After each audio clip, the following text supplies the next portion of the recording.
Et moi, je suis aussi très honoré d'être avec André Markovitch et Françoise Morvan. Je vais vous présenter en quelques mots. Non. Si, très vite. Très vite. Mais on ne peut pas tout dire de vous, mais on peut dire quand même que André Markovitch est né d'une mère russe et d'un père français. Voilà, que vous le savez à peu près tous, mais qu'il a senti très tôt la poésie russe à travers la voix de celle qu'il appelle ses deux grands-mères.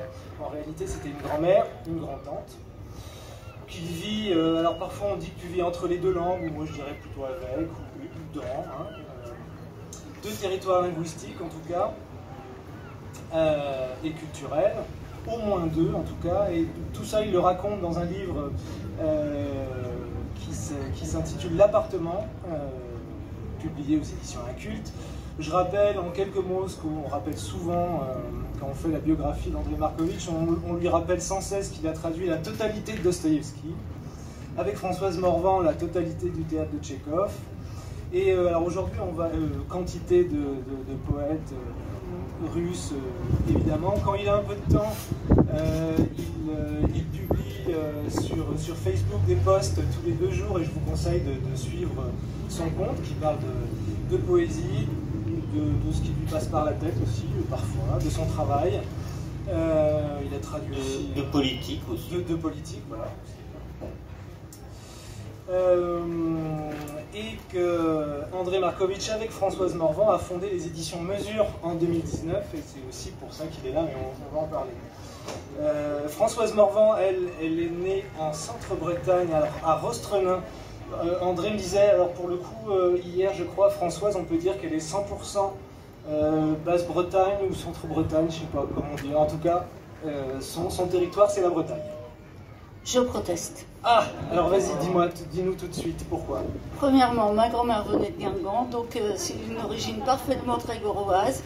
Deuxièmement, à chaque fois que j'ai affaire à des militants bretons, on me demande si mon père était breton. Oui, ma mère était bretonne. Oui, mon grand-père était breton. Oui, ma grand-mère était bretonne. Oui.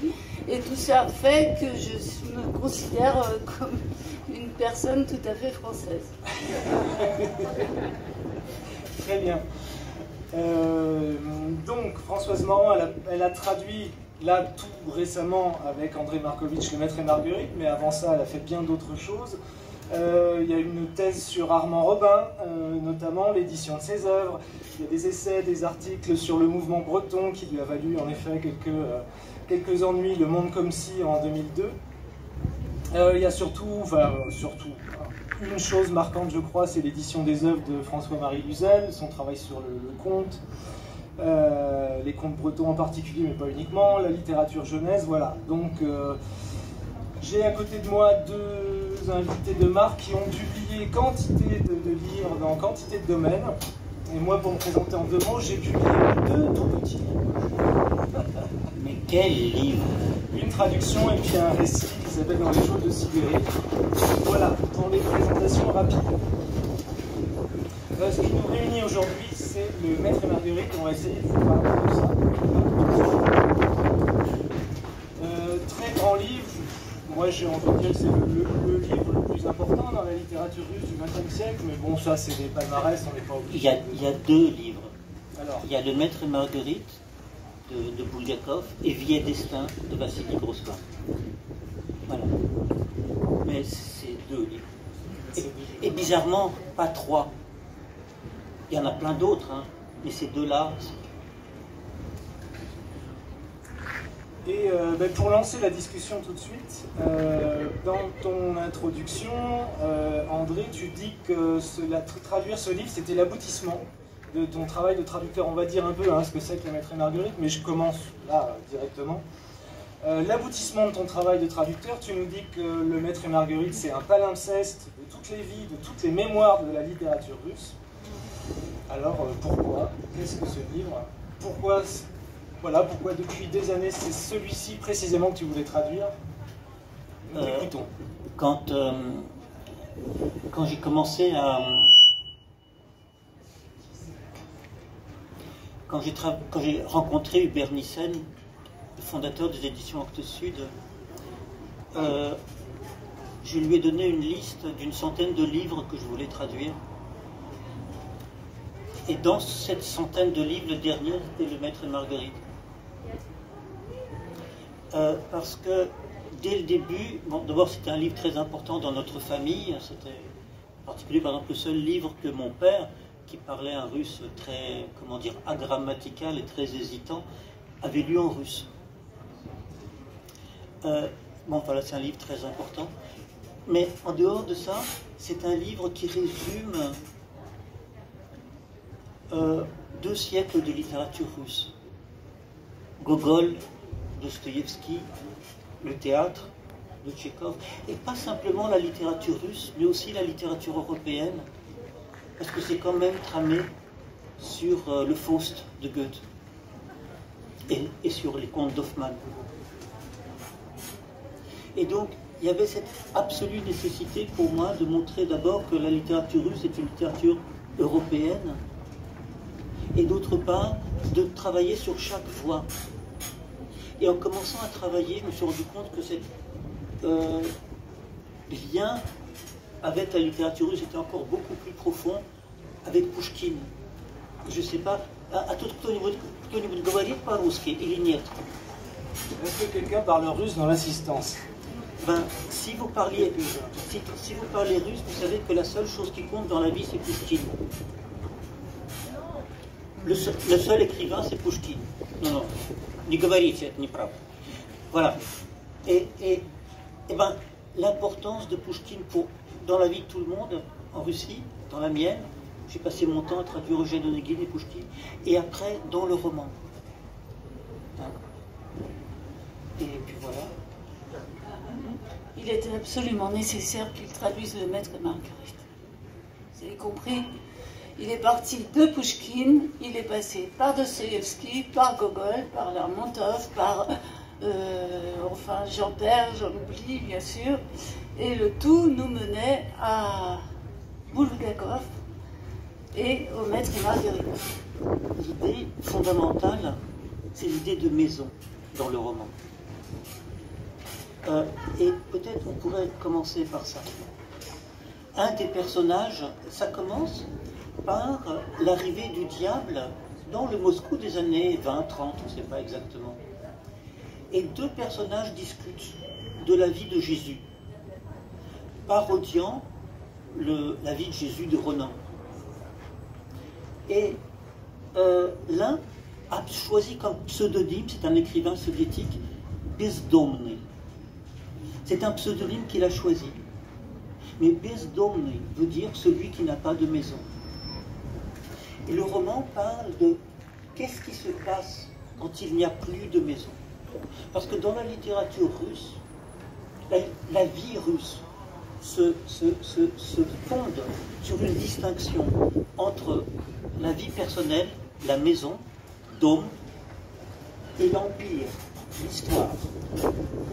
L'empire, l'histoire, est violent, inhumain, par nature. Et on ne peut le vivre que si on a un dôme, une maison. Or, le diable apparaît dans le Moscou des années 20, quand il n'y a plus de maison, parce qu'il n'y a plus que des appartements communautaires, où vous n'avez plus du tout de vie personnelle. Et le roman parle de ça. Qu'est-ce que c'est cette maison? Donc, c'est là que Françoise a dit, mais il faut traduire les noms. Alors, oui, enfin, ça c'est un peu technique. Je veux dire, il faudrait aussi évoquer le parcours de Bulgakov, quand même. Bah vas-y, tu peux dire, parce que voilà. C'est vrai que tout le monde ne connaît pas Bulgakov, donc tu peux en dire quelques mots. Pourquoi c'était si important, Le Maître et Marguerite? Parce que quand le roman a été traduit, ça a été un véritable séisme. C'est le moment où il y a des livres comme ça qui sont des actes politiques. Leur parution donne l'impression qu'il y a un effondrement de terrain, il y a une brèche qui s'ouvre dans un système absolument insupportable. Donc, enfin, lorsque le livre est paru dans une revue, il s'est vendu dans l'après-midi à 1 million d'exemplaires et les gens l'achetaient pour ensuite le prêter à des gens qui, dans la nuit, le lisaient et le passaient le lendemain à d'autres gens. Et l'achat a été fait par les parents d'André. Ils ont réussi à se procurer un exemplaire à parution. Et pourquoi? Parce que ce livre, Bulgakov commence à l'écrire en 1928, donc au moment où la terreur s'aggrave, et il va l'écrire jusqu'à sa mort en 1940. Et il sait que c'est un affrontement entre Staline et lui. Et Staline, bien sûr, l'emporte, puisque Bulgakov traduira, écrira, adaptera des pièces pour le théâtre, et en ne pouvant jamais être joué, enfin en étant plutôt joué avec un succès incroyable et ensuite interdit. Donc son existence n'est qu'une suite d'interdictions. Et ce qui est extraordinaire, c'est que à la mort de Bulgakov, Staline demande le téléphone pour demander s'il est vraiment mort. Téléphone chez lui. Donc de fait, il est mort, mais en fait, il n'est pas du tout mort. Et c'est là que le triomphe de la littérature sur le totalitarisme commence, par le fait que la femme de Bulgakov va sauver le manuscrit, comme la femme de Mandelstam apprend par cœur tous ses poèmes qu'il ne peut même pas imprimer, et elle, après sa mort, elle les éditera. Donc il y a là plus qu'un livre. Et tout ça se lit dans la trame du roman lui-même. Or, le fait que le personnage principal, l'un des personnages principaux, s'appelle Sans Maison, c'est évidemment un choix. Comme Gorky s'appelait La Mer. Les pseudonymes permettaient de dissimuler le véritable nom des auteurs. Donc, à partir du moment où on avait décidé de mettre d'abord que on considérait pour faire cette traduction que Bulgakov était d'abord un auteur de théâtre, malgré les apparences, et qu'il n'avait jamais écrit des textes qu'il n'avait essayé de faire monter au théâtre ou qu'il avait fait monter au théâtre. Donc, à partir du moment où on décidait que on traduisait un texte qui était un roman, mais un texte de théâtre, il allait de soi qu'il fallait que chaque chose fasse effet immédiatement dans le temps et dans l'espace. Ce qui voulait dire qu'on ne faisait pas comme les autres traducteurs, on laissait les noms et on mettait le sens en note de bas de page. On n'avait pas le droit à la note de bas de page. Donc on a décidé que bien on allait traduire le nom de ce sans-logis et que du coup on allait traduire tous les noms des personnages. Alors ça, on avait déjà fait ça, hein. On avait fait ça pour le mariage de Gogol, où c'est toute une tradition carnavalesque où les noms des personnages sont signifiants, disent leur personnalité et sont complètement ridicules. Alors nous, on s'était énormément amusé à traduire les noms. Et on s'était fait incendier, tout le monde trouvait ça, que c'était une usurpation de la part des traducteurs. Donc là, évidemment, on s'est dit, ça va recommencer, on va considérer que c'est épouvantable. André va se faire incendier, puisque en général, c'est les traductions de Markovitch qui fait des choses auxquelles on ne comprend rien. Mais bon, on est habitué. Donc le résultat, ça a été que on a traduit les noms et on a considéré qu'il y avait un grand progrès dans la traduction, dans la réception de la traduction par les critiques en France, puisque tout le monde a trouvé que c'était très bien et que c'était justement ce qui faisait la qualité de cette traduction d'après les critiques. Par exemple, il y a donc dans cette traduction carnavalesque, il y a toutes sortes d'écrivains affreux. Par exemple, il y a un écrivain qui s'appelle Babkov. Babke, c'est le fric. Donc Françoise a proposé qu'il s'appelle Frikov, tout simplement. Il y a un autre, une écrivaine tout à fait terrifiante qui fait de l'écriture de romans de marine et qui s'appelle Neprimenova. Et Françoise a proposé qu'elle s'appelle Tikou. Pour dire que c'est- Ça veut dire, en fait, ça veut dire, le nom que Françoise a proposé, c'est Tikou Prapatova. Et ainsi de suite. Il y a pas mal de gens qu'on pourrait appeler comme ça.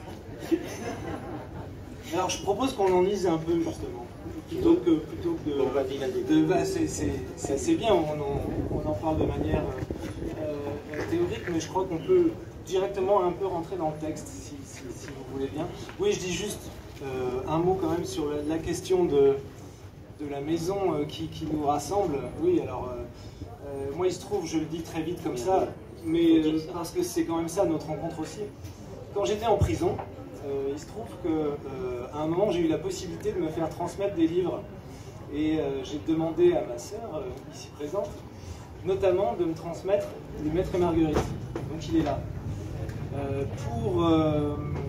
Pour avoir accès aux livres dans cette prison, il fallait en faire don à la bibliothèque de la prison. Donc c'est ce qu'elle a fait. Elle a fait don à mon propre livre. Le livre a été donné à la prison et puis quand je suis sorti, je l'ai volé. Et donc sur mon Bulgakov, maintenant il y a le tampon de la prison centrale d'Irkoutsk. Voilà, donc j'ai sauvé. Il était hors de question que je laisse Bulgakov en prison, donc je l'ai sorti et pris avec moi. Et donc quelques mois plus tard, je reviens en France et je vois que André Markovitch avec Françoise Morvan avait sorti une nouvelle traduction, donc un nouveau regard. Et alors oui, donc ce qu'il disait sur les noms des personnages, mais pas seulement les dialogues aussi en fait. Ils ont beaucoup travaillé sur les dialogues parce que, on l'a dit, Bulgakov c'est un homme de théâtre. Et tout ça en fait c'est carnavalesque et ça doit être entendu directement sans note de bas de page en effet. Allez, lisons. Je commence par le premier chapitre. Chapitre 1. Ne parlez pas aux inconnus. Jamais. Alors ça évidemment ça résonne chez les soviétiques. Ne parlez pas aux inconnus. Par un torride crépuscule de printemps, au bord des étangs du Patriarche, parurent deux citoyens. Le premier, plus ou moins quadragénaire, vêtu d'un complet veston d'été de couleur grise, était de petite taille, les cheveux noirs bedonnants, le crâne dégarni, tenant à la main un panama des plus élégants, tandis que son visage, soigneusement rasé, était orné de lunettes d'une dimension surnaturelle à monture d'écailles noires. Le second, un jeune homme trapu, aux cheveux presque roux, les mèches en bataille, coiffé d'une casquette à carreaux repoussée sur la nuque, portait une chemise de bûcheron, un pantalon blanc fripé et des espadrilles noires.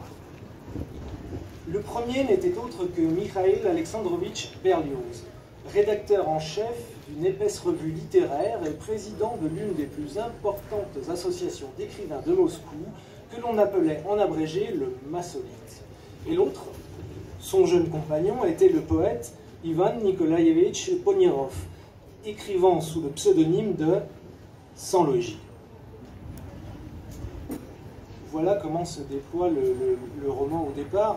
Bon, alors on peut le dire, souvent on le résume comme ça en disant il y a trois trames dans ce roman, sans trop bavarder autour. Il y a l'arrivée du diable dans Moscou, il y a une narration, une réécriture de la vie de Jésus, et une histoire d'amour entre le maître et Marguerite. Le maître étant l'écrivain qui nous donne ce livre qu'on est en train de lire, qui est l'histoire de la vie de Jésus, enfin, et en particulier son rapport à Ponce Pilate, et le grand thème de la lâcheté de Ponce Pilate. Alors je dis ça de manière... Et le maître n'a pas de nom. Dans ce roman où tous les noms sont importants, lui n'a pas de nom. Et ce qui est extraordinaire, c'est que Bulgakov a commencé à écrire, donc comme dit Françoise, en 1928, mais le personnage du maître est apparu en 1934. Or, en 1934, il s'est passé quelque chose de très important. Est-ce que vous avez entendu parler de Ossip Mandelstam? Qui n'a pas entendu parler de Ossip Mandelstam? Donc c'est un des plus grands poètes de la langue russe, qui en 1933 a écrit un poème terrifiant contre Staline. Il l'a lu à 10 personnes, une de ces 10 personnes l'a dénoncé. Il a été arrêté. À ce moment-là, ses amis ont essayé de le sauver et se sont mis à téléphoner partout, à aller voir toutes les instances. Et en particulier Boris Pasternak. Et Boris Pasternak, à minuit, un jour, dans son propre appartement communautaire, a reçu un coup de téléphone de Staline. À minuit. Et Staline lui a demandé « A кто он такой, он мастер ?» Qui c'est ce gars-là? Est-ce que c'est un maître? Et Pasternak dit « Qu'est-ce que ça veut dire un maître ?» Ni в том дело, a répondu Pasternak. Il ne s'agit pas de ça, il s'agit de vie humaine. Et Staline a raccroché le téléphone. Et puis là, on le sait, il a écrit une résolution qui a décidé de la vie et de la mort de Mandelstam, qui lui a donné encore 3 ans à vivre, 4 ans à vivre. Изолировать, но сохранить. Isoler, mais conserver. Le maître. Et c'est là qu'est apparu le personnage du maître. C'est-à-dire que ce roman parle aussi de ça, de la force de la poésie, de la force de celui qui n'a pas de nom, qui est le véritable écrivain.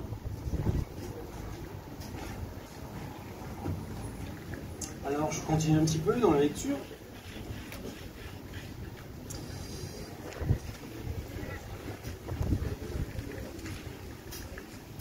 Alors je vais reprendre, donc on a ces deux personnages, et je vous fais entendre un peu les dialogues.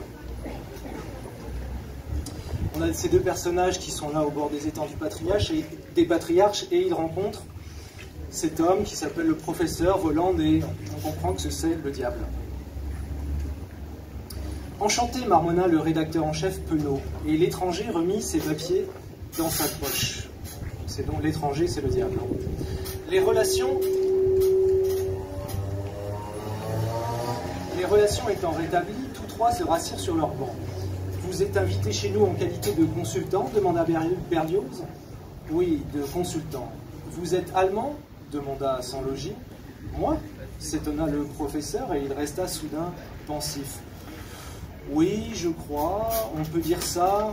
Allemand, dit-il. »« Le russe, vous le parlez drôlement bien, remarqua Sanlogis. »« Oh, en général, je suis polyglotte et je connais une très grande quantité de langues, répondit le professeur. Et quelle est votre spécialité, s'enquit Berlioz? Je suis spécialiste en magie noire. Ça alors, se dit Mikhail Alexandrovitch, qui ressentit comme une espèce de choc. Et c'est cette spécialité-là qui vous a valu d'être invité chez nous? Demanda-t-il en bégayant. Oui, c'est pour ça que j'ai été invité, confirma le professeur, et il expliqua. Ici, dans la bibliothèque d'État, on a découvert les manuscrits originaux du nécromancien Gerbert d'Aurillac, datant du Xe siècle. Et donc, on me demande de les déchiffrer. Je suis le seul spécialiste au monde. « Ah ah, vous êtes historien ?» demanda Berlioz avec un grand soulagement et du respect. « Je suis historien, confirma le savant. Et il ajouta à brûle-pourpoint, ce soir, aux étangs du patriarche, il va se passer une histoire intéressante. Et à nouveau, le rédacteur en chef et le poète furent fort surpris, mais le professeur les attira vers lui, et comme il se tenait penché, il chuchota. Sachez que Jésus a existé. Voyez-vous, professeur, répliqua Berlioz avec un sourire contraint, nous respectons votre grand savoir, mais nous-mêmes, sur cette question, nous avons un point de vue différent. Mais il n'y a pas de point de vue à avoir, répondit l'étrange professeur. Il a juste existé, un point, c'est tout. Mais il faut une preuve, commença Berlioz. Il n'y a aucun besoin de preuve, répondit le professeur, et il se mit à parler à voix basse, tandis que son accent, allez savoir pourquoi, disparaissait. C'est tout simple.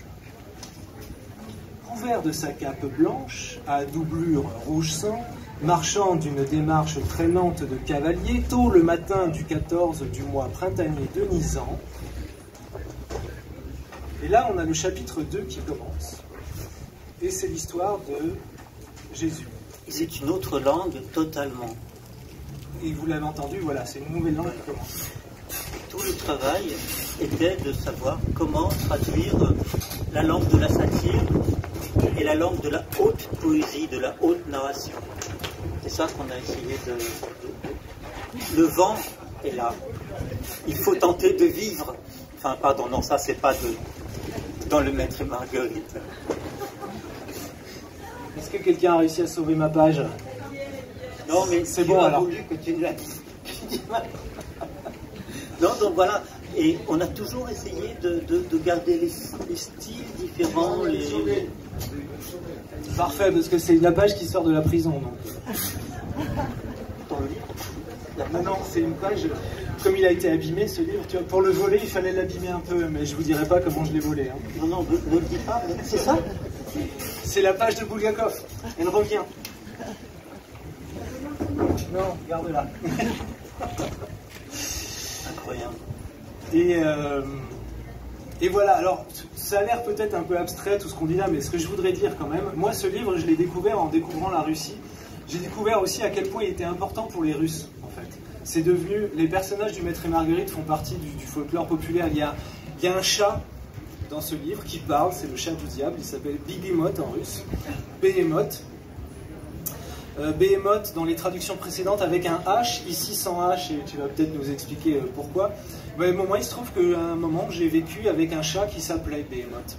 Et je l'avais nommé comme ça. Nous l'avions nommé comme ça. Parce que ça faisait sens aussi. Et voilà, on peut vivre aussi dans les livres et avoir un chat qui sort d'un livre. Et voilà, donc ce livre est très important en Russie aussi. Et ces strates, en fait, qu'on essaye de décrire là, en fait, dans la lecture, finalement, c'est très simple et naturel. C'est pas une histoire de roman postmoderne qui s'imbrique avec des strates très compliquées. Le roman du maître qui va nous parler de Jésus et de Ponce Pilate, eh bien, on le voit s'intégrer là tranquillement. C'est le diable qui va nous raconter l'histoire de Jésus et puis après quelqu'un d'autre. Et tout ça, à la fin, s'entrecroise et c'est lumineux en fait. Et à la fin, c'est une histoire d'amour lumineuse qu'on entend. On ne va pas dire la fin. Non, nous ne dirons pas la fin. On ne vous dira pas la fin. Mais ce qu'on peut non, dire parce que... quand même... Je peux dire un petit truc sur la fin? Non. Non. Ah non, il ne faut pas. Non. Non, on peut juste dire que Elena, quand même, ce que tu disais tout à l'heure, Elena, donc la femme de Bulgakov, qui a sauvé ce livre, ben, finalement, on sent sa présence à la fin. C'est ça qui est bouleversant aussi. C'est elle qui a récupéré les papiers, qui a fait la dernière relecture, les dernières corrections, et puis en fait, il y a des mots qui lui sont adressés, je crois, qu'on peut entendre à la fin. Et c'est ça qui fait que l'histoire d'amour qu'elle a là-dedans est en fait d'une force incroyable, pour moi, je crois. Bah, c'est d'abord une histoire d'amour. On a beau dire, ça s'appelle Le Maître et Marguerite. C'est pas pour rien, mais c'est une histoire d'amour. C'est d'autant plus une histoire d'amour que c'est aussi tramé sur une description, alors hilarante et d'autant plus tragique, de la société soviétique. Sans logis, il s'appelle sans logis parce que tout le monde vit dans des appartements communautaires. L'appartement communautaire, c'est par exemple l'appartement de la grand-mère et de la grand-tante d'André. Ils avaient un appartement de 7 pièces, donc après la Révolution, il y a eu 7 familles qui se sont installées. Chacun avait une pièce. Donc cuisine commune et salle de bain commune, avec toutes les querelles, tous les conflits, et surtout la possibilité de chacun d'espionner l'autre et de le dénoncer. Voilà, donc il y a une description de la société soviétique jusque dans les moindres détails. L'un des passages du début qu'on a eu le plus de mal, mais aussi, je dois dire, de plaisir à traduire, c'est le moment où les deux personnages sont assis dans un jardin public.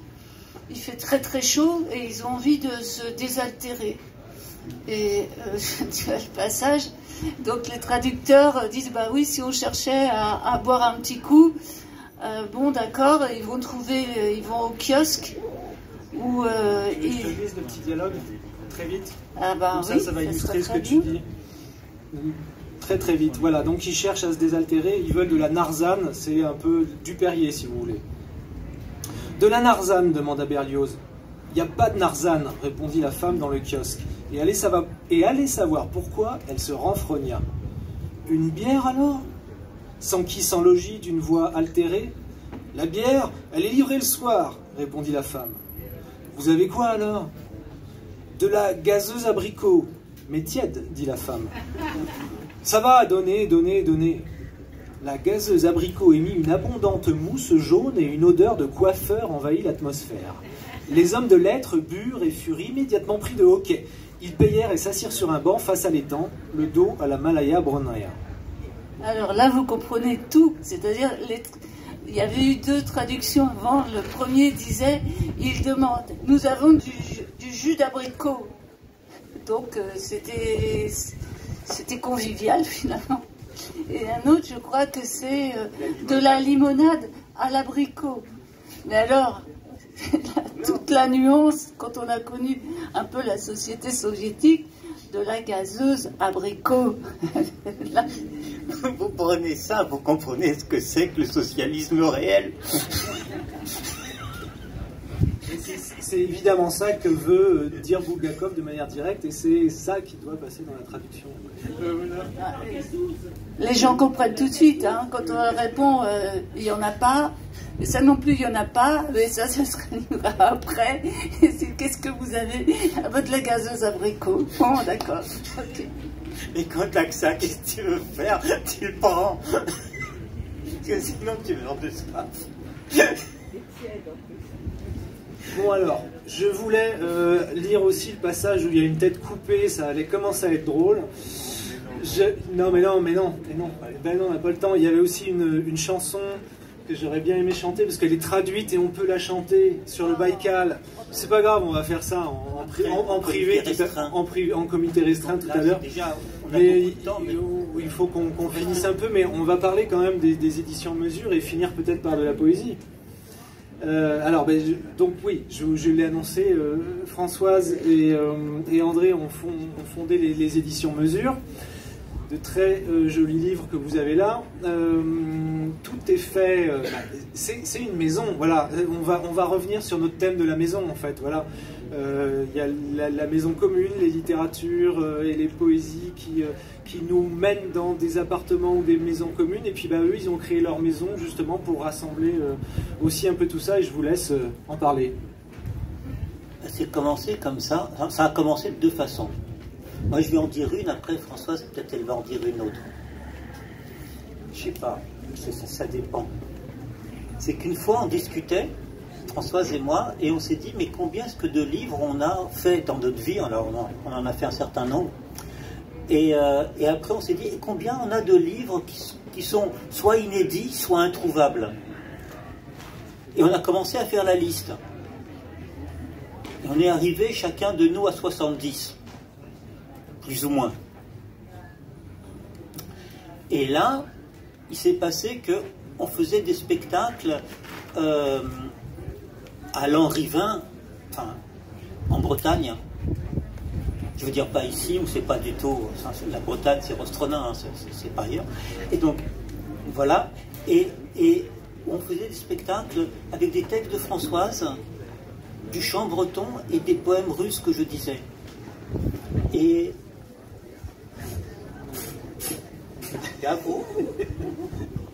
Oui, je suis supposée dire le contraire, si j'ai bien compris. Je n'ai pas vraiment saisi, mais enfin bon. Non, il s'est passé... moi, j'écris des textes depuis toujours, enfin, sur ma maison natale, notamment, principalement. Et il s'est trouvé qu'il y a en Centre-Bretagne un festival, les lieux mouvants, dont le directeur a demandé un jour qu'on fasse un spectacle le 14 août. Et bon, sans réfléchir, hein, une seule seconde, j'ai dit, ah oui, ce serait formidable, un spectacle avec des textes d'un volume que j'avais en cours sur ces moments d'enfance où... le 14 août, pour nous, c'était le plus grand, enfin, pour nous, je veux dire enfants, mais pour tout le monde à Rostronin, et sûrement dans beaucoup de paroisses de Bretagne, c'était le moment le plus extraordinaire de l'année. Il allait y avoir le pardon, la fête foraine, tout le monde attendait ça, puis tous les cousins, qu'on appelait les cousins de la mi-août, arrivaient. Et donc, je vais dire, bah oui, ce serait formidable, parce qu'il y a plein de chansons bretonnes qui ont trait précisément à cette période de l'année. D'autre part, c'est un thème complètement pasternakien. Mon poète, mon poète préféré russe, c'est Pasternak, qui a écrit sur ces moments qui condensent une sorte d'éternité. Et enfin, c'est le moment, comment dire, on percevait ça, le brasier, le feu sur la colline, et le moment où le soleil était très fort, parce qu'à Rosronin quand même arrive de temps en temps, et le moment où ça va décliner, et les vacances vont décliner vers la rentrée.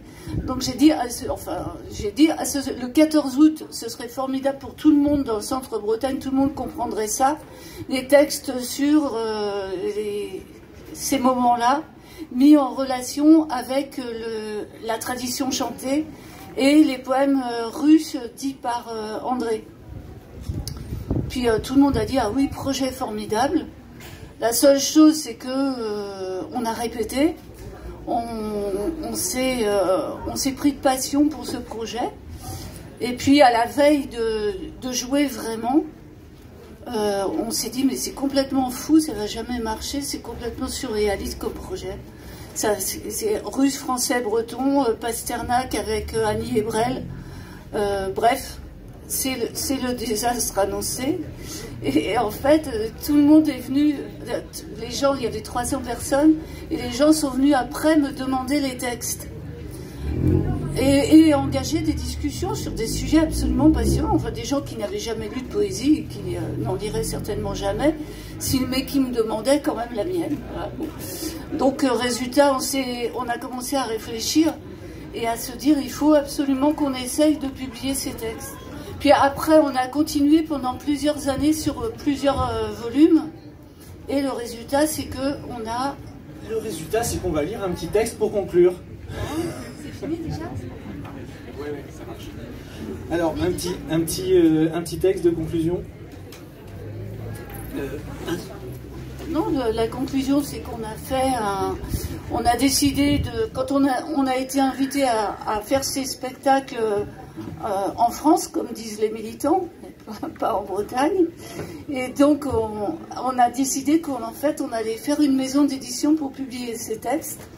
Et faire une maison d'édition très particulière, avec des livres numérotés signés, et sur abonnement, mais aussi avec les gens qu'on rencontrait. Et du coup, cette maison d'édition a commencé à exister. Je pense que les textes vont tomber comme un cheveu sur la soupe. Mais bon. Mais faisons entendre les textes. Ça marche toujours de faire entendre les textes. Un texte.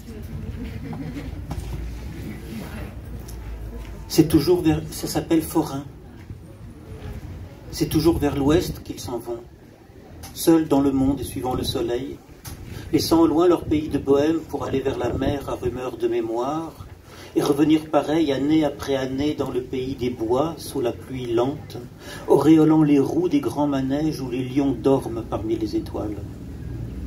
S'ils vont et viennent par le monde, en passagers 10 heures des aventures pour revenir au même bourg perdu, c'est qu'ils ont su tourner la roue huilée du temps sans se laisser distraire ou retenir, garant des avenirs encore ensevelis dans le grand glissement des ombres, errant de lune en lune au gré des mondes. Tout est passager. Les joncs fins qui font ces paniers où le vent chuchote et se voit des motifs d'étoiles s'effacent sous les doigts des bohémiennes. Et la vaisselle à fêlure aspectée que l'on assemble à force de patience porte un destin qui trace aussi sa ligne après les bancs de sable et les métiers appris.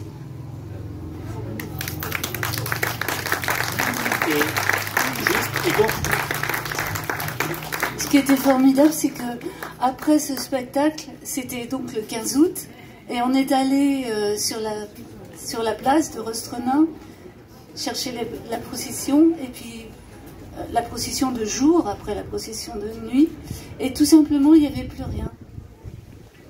Il n'y avait que certaines images de glaïeuls et de fleurs au cimetière. Et on s'arrêtera sur cette belle image. Merci d'être venu dialoguer avec moi. Merci aux Merci à vous. Donc les livres sont là, et puis on les cite quand vous voulez. Voilà, donc, je dois faire 2 annonces. Si vous voulez livre et signature, c'est là. Et sinon, important, il y a en ligne une pétition que vous pouvez et que vous devez signer pour soutenir le poète Falmarès, que vous avez peut-être entendu lire ici. Vous le trouvez facilement sur Facebook, sur sa page Falmarès. Il s'agit d'un poète migrant qu'on essaye de mettre dehors alors qu'il est parmi nous depuis longtemps, et il est parmi nous dans la langue française surtout. Donc signé pour le soutenir. Et on continue avec Charles Penquin. Je croyais qu'il y avait... Ok, donc Charles Penquin maintenant et Éric Poindron après.